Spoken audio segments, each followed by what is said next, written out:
नहीं कीजिए बहू पतोह का अपमान, वरना हो जाओगे कंगाल। हिंदू धर्म में घर के पतोह, बहू ता बेटी, इन सभी को लक्ष्मी की दर्जा दिया गया है।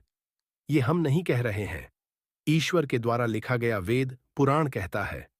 हिंदुओं के सबसे बड़े ग्रंथ महाभारत रामायण में भगवान लिखते हैं कि घर की कन्या, चाहे वह बहू हो, पतोह हो, इन सब का जितना सम्मान किया जाएगा उतना आपके घर में लक्ष्मी का वास होगा। लक्ष्मी जी आपसे बहुत खुश रहेगी। घर के पतोह का सम्मान मतलब घर के धन लक्ष्मी का सम्मान है। एक बार सत्यभामा जी ने श्री कृष्ण से पूछा, मैं आपको कैसी लगती हूं? श्री कृष्ण ने कहा, तुम मुझे नमक जैसी लगती हो। सत्यभामा जी इस तुलना को सुनकर क्रुद्ध हो गई। तुलना भी की तो किससे? आपको इस संपूर्ण विश्व में मेरी तुलना करने के लिए और कोई पदार्थ नहीं मिला। श्री कृष्ण ने उस वक्त तो किसी तरह सत्यभामा जी को मना लिया और उनका गुस्सा शांत कर दिया। कुछ दिन पश्चात श्री कृष्ण ने अपने महल में एक भोज का आयोजन किया। 56 भोग की व्यवस्था हुई। सर्वप्रथम सत्यभामा जी से भोजन प्रारंभ करने का आग्रह किया। श्री कृष्ण ने सत्यभामा जी ने पहला कौर मुंह में डाला, मगर यह क्या, सब्जी में नमक ही नहीं था।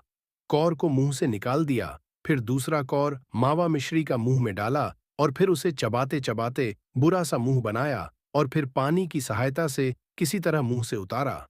अब तीसरा कौर फिर कचौरी का मुंह में डाला और फिर आख थू। तब तक सत्यभामा जी का पारा 7वें आसमान पर पहुंच चुका था। जोर से चीखीं, किसने बनाई है यह रसोई?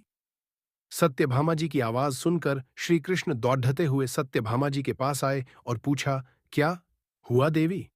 कुछ गड्ढा हो गई क्या? इतनी क्रोधित क्यों हो? तुम्हारा चेहरा इतना तमतमा क्यों रहा है? क्या हो गया? सत्यभामा जी ने कहा, किसने कहा था आपको भोज का आयोजन करने को? इस तरह बिना नमक की कोई रसोई बनती है? किसी वस्तु में नमक नहीं है, मीठे में शक्कर नहीं है, एक कौर नहीं खाया गया। श्री कृष्ण ने बड्ढे भोलेपन से पूछा, तो क्या हुआ, बिना नमक के ही खा लेती? सत्यभामा जी फिर क्रुद्ध होकर बोली कि लगता है दिमाग फिर गया है आपका। बिना शक्कर के मिठाई तो फिर भी खाई जा सकती है, मगर बिना नमक के कोई भी नमकीन वस्तु नहीं खाई जा सकती है। तब श्री कृष्ण ने कहा, तब फिर उस दिन क्यों गुस्सा हो गई थी जब मैंने तुम्हें यह कहा कि तुम मुझे नमक पर जितनी प्रिय हो? अब सत्यभामा जी को सारी बात समझ में आ गई कि यह सारा वाकया उसे सबक सिखाने के लिए था, और उनकी गर्दन झुक गई। स्त्री जल की तरह होती है, जिसके साथ मिलती है उसका ही गुण अपना लेती है। स्त्री नमक की तरह होती है, जो अपना अस्तित्व मिटाकर भी अपने प्रेम प्यार तथा आदर सत्कार से परिवार को ऐसा बना देती है। स्त्री उस सूत की तरह होती है जो बिना किसी चाह के, बिना किसी कामना के, बिना किसी पहचान के, अपना सर्वस्व खोकर भी किसी के जान पहचान की मोहताज नहीं होती है। और शायद इसीलिए दुनिया श्री राम के पहले सीता जी को और कान्हा जी के पहले श्री राधे जी को याद करती है। हिंदू धर्म शास्त्र के अनुसार जिस जगह पर स्त्रियों की पूजा होती है, वहां पर देवी देवताओं का वास होता है। यही कारण है कि कभी भी स्त्रियों का अपमान नहीं करना चाहिए। कहा जाता है कि अगर आप स्त्रियों का अपमान करते हैं तो आपके द्वारा किए गए हर पुण्य काम बेकार हो जाएंगे। माता लक्ष्मी जी कहती हैं कि पृथ्वी का निर्माण जब से हुआ तब से यह परंपरा है कि स्त्री का अपमान लक्ष्मी का अपमान माना गया है, और स्त्री का सम्मान ही लक्ष्मी का सम्मान माना गया है। कहा जाता है कि जिस जगह पर स्त्रियों का अपमान किया जाता है वहां पर गरीबी आती है। ऐसे में यह जानना जरूरी है कि किस तरह की स्त्रियों का अपमान नहीं करना चाहिए। बहुत सारा उदाहरण समाज में उपलब्ध है। जैसे लंका का दहन, इसका मुख्य कारण क्या है ये सारी दुनिया जानती है कि माता सीता के अपमान के कारण लंका का विनाश हुआ। सोने की लंका मिट्टी हो गई। दूसरी उदाहरण के अनुसार महाभारत किसके कारण हुआ? एक स्त्री के कारण महाभारत हुआ। एक द्रौपदी का अपमान कौरव द्वारा हुआ, जिसके परिणाम स्वरूप महाभारत जैसे विध्वंसकारी युद्ध हुआ, जिसमें करोड़ों लोग मरे गए, कितने घर बर्बाद हो गए।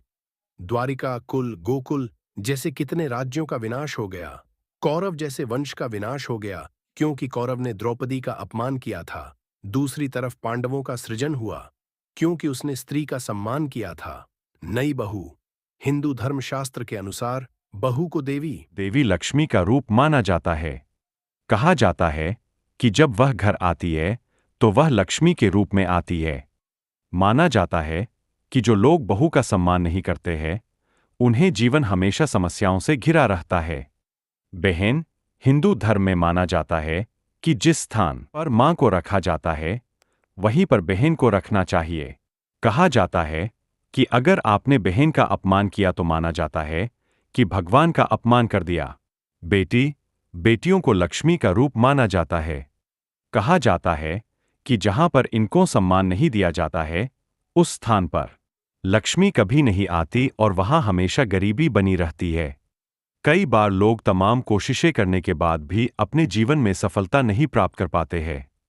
दरअसल ऐसे व्यक्ति कहीं न कहीं अपने जीवन में जाने अनजाने में ऐसी गलतियां कर देते हैं जिसकी वजह से उन्हें पछताना पड़ता है। हिंदू धर्म ग्रंथों में 2 तरह की स्त्रियों को वरदान प्राप्त है, जिसके अनुसार अगर कोई भी व्यक्ति इन पर बुरी नजर रखता है तो उसको जीवन में असफलता ही मिलती है। वह व्यक्ति हमेशा परेशानियों से घिरा रहता है। पराई स्त्री के संबंध में हमारे पुराणों में कथा मिलती है, जिसके अनुसार कभी भी पराई स्त्रियों पर बुरी नजर नहीं रखना चाहिए। कथा के अनुसार राक्षस कंभा को शिव जी से वरदान मिला था, जिसके चलते इंद्र को हराकर उनका सिंहासन छीन लिया था। परेशान होकर इंद्र दत्तात्रेय के पास पहुंचे तब कंभा को अपने पास बुलाया। जब राक्षस कंभा वहां पहुंचा तो देवी लक्ष्मी वहां पर विराजमान थीं। कंभा ने देवी लक्ष्मी पर मोहित होकर उनको कैद में कर लिया। इसके बाद विष्णु ने इंद्र को आदेश दिया कि राक्षस को मारकर देवी लक्ष्मी को वापस लाएं। तब राक्षस कंभा ने शिवजी के वरदान की बात कही। इस बार भगवान विष्णु ने कहा कि जो भी पराई स्त्री का अपमान करता है, उसका सारा पुण्य काम नष्ट हो जाता है। पराई स्त्री पर बुरी नजर रखने वाला पाप का भागी होता है। जैसे पराई स्त्री पर बुरी नजर डालने वाला पाप का भागी होता है, जैसे पराई स्त्री पर बुरी नजर डालने वाला व्यक्ति पाप का भागी होता है, उसी प्रकार विधवा स्त्री पर गंदी नजर रखने वाला व्यक्ति पाप का भागी बनता है।